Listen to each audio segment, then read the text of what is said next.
आषाढ़ महीने की गणेश जी की कहानी। राजा महित की कथा। पार्वती जी ने पूछा, हे वत्स, आषाढ़ कृष्ण चतुर्थी बहुत ही शुभदायिनी कही गई है।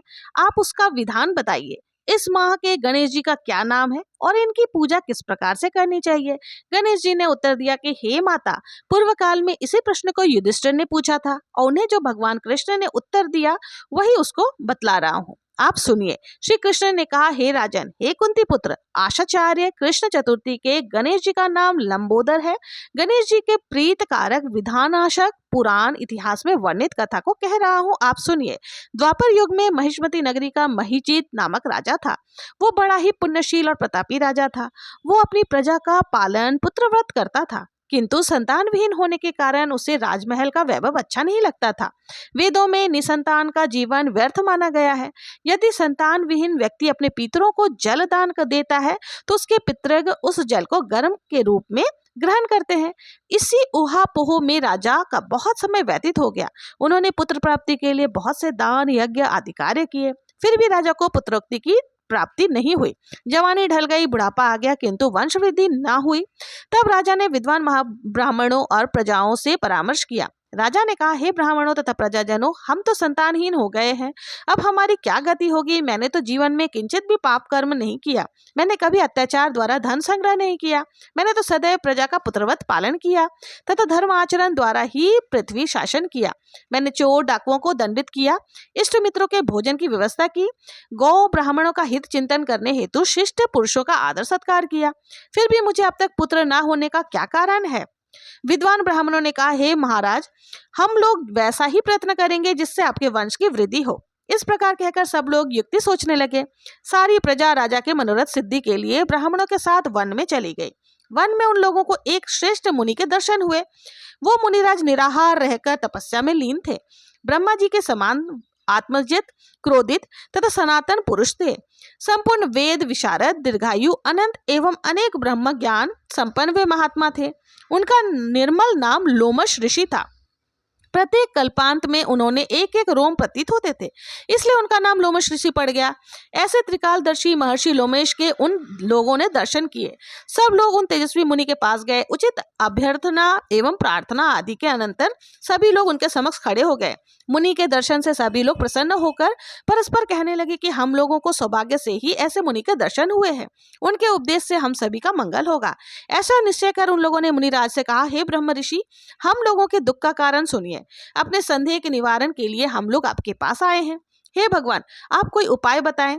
महर्षि लोमश ने पूछा, सज्जनों, आप लोग यहाँ किस अभिप्राय से आए हैं? मुझसे आपका क्या प्रयोजन है?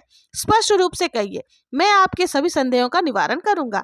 प्रजाजनों ने उत्तर दिया, हे मुनिवर, हम महिष्मती नगरी के निवासी हैं। हमारे राजा का नाम महिजीत है।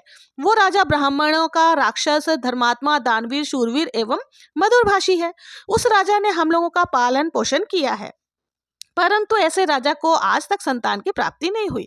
हे भगवान, माता पिता तो केवल जन्मदाता ही होते हैं, किंतु राजा ही वास्तव में पोषक एवं संवर्धक होता है। उसी राजा के निमित्त हम लोग ऐसे गहन वन में आए हैं। हे महर्षि, आप कोई ऐसी युक्ति बताइए जिससे राजा को संतान की प्राप्ति हो, क्योंकि ऐसे गुणवान राजा को कोई पुत्र ना हो, ये बड़े दुर्भाग्य की बात है। हम लोग परस्पर विचार विमर्श करके इस गंभीर वन में आए हैं। उनके सौभाग्य से ही हम लोगों ने आपके दर्शन किए हैं। हे मुनि, किस व्रत, दान, पूजन आदि अनुष्ठान करने से राजा को पुत्र प्राप्ति होगी? आप कृपा करके हमको बतलावे। प्रजा की बात सुनकर महर्षि लोमश ने कहा, हे भक्तजनों, आप लोग ध्यान पूर्वक सुनो। मैं एक संकष्ट नाशक व्रत को बतला रहा हूँ। यह व्रत निसंतानों को संतान और निर्धनों को धन देता है। आषाढ़ कृष्ण चतुर्थी को एक दंत गजानन नामक गणेश जी की पूजा करें। सुबह उठकर शुद्ध वस्त्र धारण करें। एक दिन गजानन जी का मन ही मन ध्यान करके इस व्रत का संकल्प करें और यह प्रार्थना करें कि हे विद्या विनाशक गणेश, मैं आपके इस व्रत को करने का संकल्प करता हूँ। आप मुझ पर कृपा करें जिससे मैं इस व्रत को पूर्ण कर सकूं। इसके बाद पूजा करके सारा दिन गणेश जी का स्मरण में बिताएं। शाम को विधि पूर्वक गणेश जी के एकदम स्वरूप का पूजन करें। चंद्रमा को अर्घ्य दें। आषाढ़ कृष्ण पक्ष चतुर्थी की कथा सुने और सुनाएं। उसके बाद ब्राह्मणों को वस्त्र आदि दान करें। उसके बाद स्वयं भोजन ग्रहण करें। इस व्रत के प्रभाव से संतानहीन को संतान और निर्धन को धन की प्राप्ति होती है।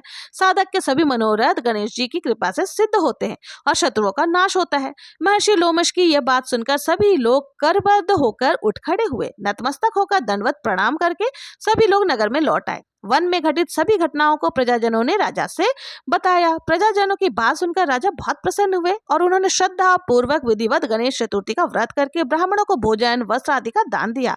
कुछ समय बाद रानी सुदक्षिणा को गणेश जी की कृपा से सुंदर और सुलक्षण पुत्र की प्राप्ति हुई। श्री कृष्ण जी कहते हैं, हे राजन, इस व्रत का ऐसा ही प्रभाव है। जो व्यक्ति इस व्रत को श्रद्धा पूर्वक करेंगे वे समस्त सांसारिक सुखों को अधिकारी होंगे। श्री कृष्ण जी ने कहा कि हे महाराज, आप भी इस व्रत को विधि पूर्वक करिए और गणेश जी की कृपा से आपकी भी सभी मनोकामनाएं पूर्ण होगी।